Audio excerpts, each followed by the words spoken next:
He then began to teach them that the Son of Man must suffer many things, and be rejected by the elders, the chief priests, and the teachers of the law, and that he must be killed, and after 3 days rise again. He spoke plainly about this, and Peter took him aside and began to rebuke him. But when Jesus turned and looked at his disciples, he rebuked Peter. "Get behind me, Satan," he said. "You do not have in mind the concerns of God, but merely human concerns." Then he called the crowd to him, along with his disciples, and said, "Whoever wants to be my disciple must deny themselves and take up their cross and follow me. For whoever wants to save their life will lose it, but whoever loses their life for me and for the gospel will save it. What good is it for someone to gain the whole world, yet forfeit their soul? Or what can anyone give in exchange for their soul? If anyone is ashamed of me and my words in this adulterous and sinful generation, the Son of Man will be ashamed of them when he comes in his Father's glory with the holy angels." When Lent began on Ash Wednesday, the sign of ashes, whether we were able to receive it physically or not, reminded us of our mortality. Remember, you are dust, and to dust you will return. Turn away from sin and be faithful to Christ. Perhaps this year many of us weren't so much in need of a reminder of our mortality as usual. We have been at times overwhelmed by news of death.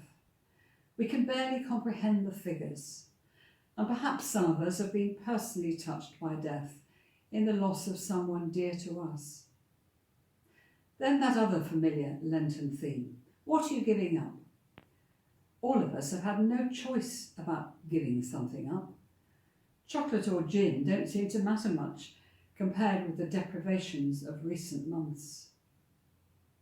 We hear of how things have changed and how they will perhaps always be different in the future. I wonder how what we have been through will have made a lasting impact on each of us, has made us look at life and death in a new way. Perhaps it's made us reevaluate what is of real importance to us. What or who have we really missed? And what we realise matters most of all to us. Jesus, in our Gospel reading today, faces up to his mortality, to the suffering and violent death which lie ahead for him. It's all too much for Peter, who protests. But Jesus rebukes Peter, telling him that he's not focusing on what really matters. Unlike his master, Peter's view of life is not shaped by an awareness of the reality of death. His mind is set not on divine things, but on human things. So Jesus goes on to speak to the crowd about the choices they have to make about their own lives, whether they really want to follow him, which will mean denying themselves and taking up their cross, about making sacrifices, not putting their own interests first. What do they really want in the end? What will it profit to gain the whole world and forfeit their life? This is real deathbed stuff, isn't it? At the end of your life, what will you wish you had done? What regrets will you have? I guess you know about the saying that no one ever says on their deathbed, "I wish I'd spent more time at the office." Maybe, like me, you saw that wonderful film on TV last week, Edie, about a woman well on in years, played by Sheila Hancock, who had had a longing all her life to climb a mountain in Scotland. At last, her elderly husband had died, and she was free at last, very old but very determined to do it. And the film tells the story of her courage and her conquest. She made the choice, not for a comfortable old age, but to do what really mattered to her.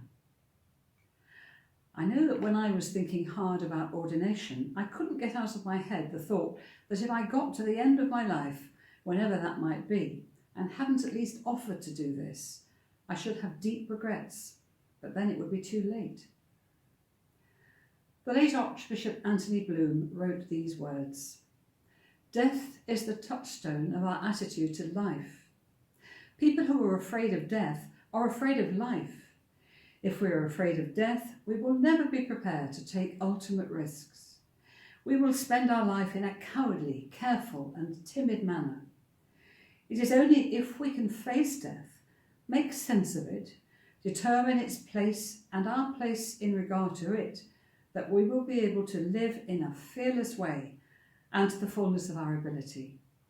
Too often we wait until the end of our life to face death, whereas we would have lived quite differently if only we had faced death at the outset. When I visited the Holy Land, one of the things that made the deepest impression on me was that long uphill rocky road from Galilee to Jerusalem, a steep and rugged pathway in every way. And I thought how much grim determination Jesus must have had to stick with that commitment, knowing what lay ahead. It would have been so easy to turn aside and accept a compromise, just to live a good life as a holy man and a wise teacher. But for us, he kept going to the end. He faced death and won through to the new life of Easter, which could never have happened without the choice he made. We now have a roadmap for the easing of restrictions in the wake of this terrible pandemic.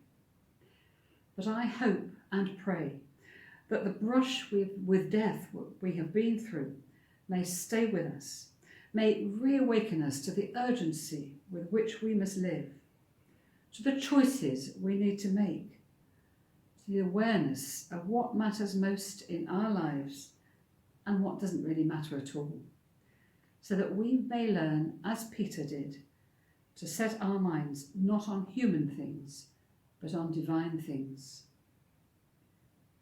Father, hear the prayer we offer. Not for ease, that prayer shall be, but for strength, that we may ever live our lives courageously.